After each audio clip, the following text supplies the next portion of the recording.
Pemilihan Paus baru pengganti Paus Benediktus XVI tengah berlangsung di Kapel Sistina, Vatikan. Sebanyak 115 kardinal pemilih mengambil bagian konklav kali ini.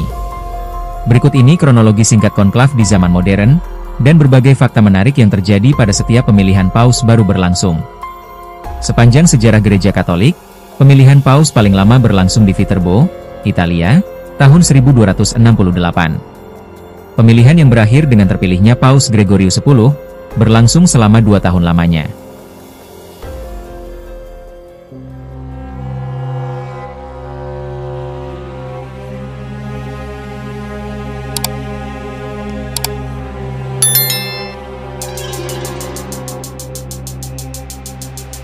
Apa itu konklav?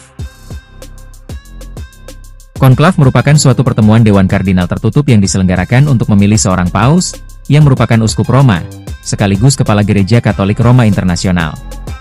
Penganut agama Katolik memiliki anggapan, bahwa paus menjadi penerus dari Santo Petrus dan pemimpin umat Gereja Katolik di seluruh dunia ini.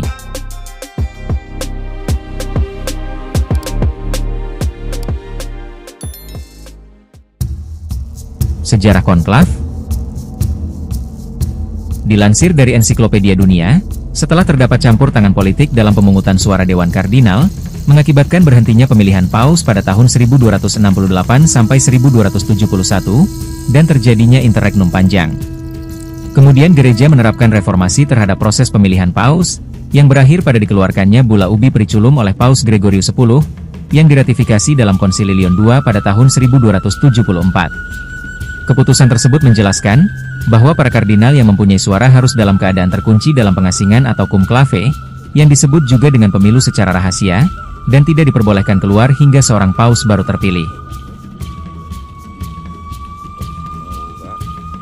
Pada saat ini, konklav selalu digelar di Kapel Sistina, yang berlokasi di dalam kompleks Istana Apostolik di Vatikan. Selama beberapa abad sejak zaman apostolik, uskup Roma dan uskup-uskup lainnya dipilih dari konsensus di antara para klerus, dan umat awam di keuskupan setempat. Lembaga yang berhak dalam pemilihan paus mulai ditegaskan secara jelas, ketika Dewan Kardinal disepakati sebagai satu-satunya badan pemilihan pada tahun 1059. Setelah itu, beberapa detail-detail tambahan, terutama aturan kumklave, ditambahkan selanjutnya seiring berjalannya waktu.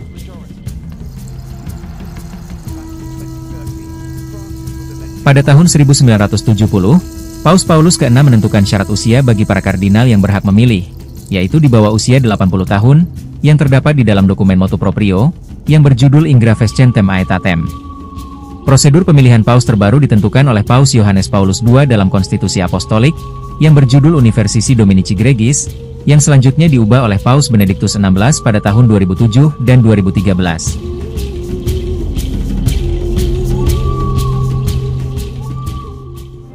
Berdasarkan aturan terkini, untuk terpilih menjadi paus yang baru, seseorang membutuhkan 2/3 dari suara mayoritas. Konklav terakhir terjadi pada tahun 2013, ketika Jorge Mario Bergoglio dipilih sebagai Paus Fransiskus untuk menggantikan Paus Benediktus ke-16. Konklav menjadi sebuah ritual pemilihan paus baru yang praktiknya tidak berubah selama 8 abad. Sebuah konklav diawali antara 15 dan 20 hari setelah wafatnya paus. Batas waktu ini ditentukan pada abad pertengahan, mengingat perjalanan ke Roma pada waktu itu menghabiskan waktu berminggu-minggu lamanya. Periode ini diakhiri dengan Misa Pro Eligendo Papa, yang dihadiri oleh semua kardinal dari seluruh dunia di Basilik Santo Petrus. Pada pagi hari, adalah tempat dimulainya konklav. Selanjutnya, para anggota kardinal pemilih menuju Kapela Sistina, yaitu tempat dilakukannya proses pemilihan paus baru.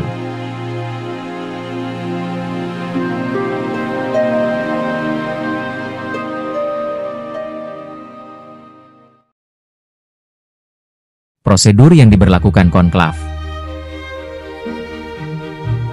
Dengan didampingi 2 asisten paling banyak, para kardinal tidak boleh membawa alat komunikasi apapun ke dalam tempat pemilihan, dan tidak diizinkan berkomunikasi keluar dengan siapapun. Setelah misa dilakukan di Kapela Sistina, para asisten keluar dan kapel dikunci. Para kardinal kemudian menggelar pemilihan secara rahasia. Setiap pembocoran mengenai tendensi atau sirkumstansi pemilihan, akan diberlakukan hukuman ekskomunikasi. Setiap orang Katolik yang sudah dibaptis dari jenis kelamin laki-laki dan lebih dari 30 tahun dapat dipilih sebagai paus. Namun, dalam hal ini, seorang paus haruslah dipilih di antara para kardinal.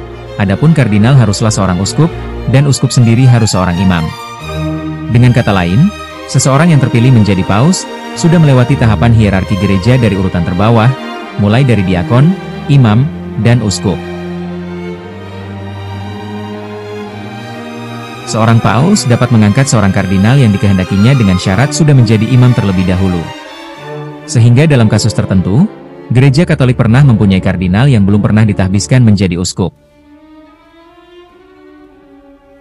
Bagaimana menurut kalian? Ada tambahan? Silahkan tulis di kolom komentar ya.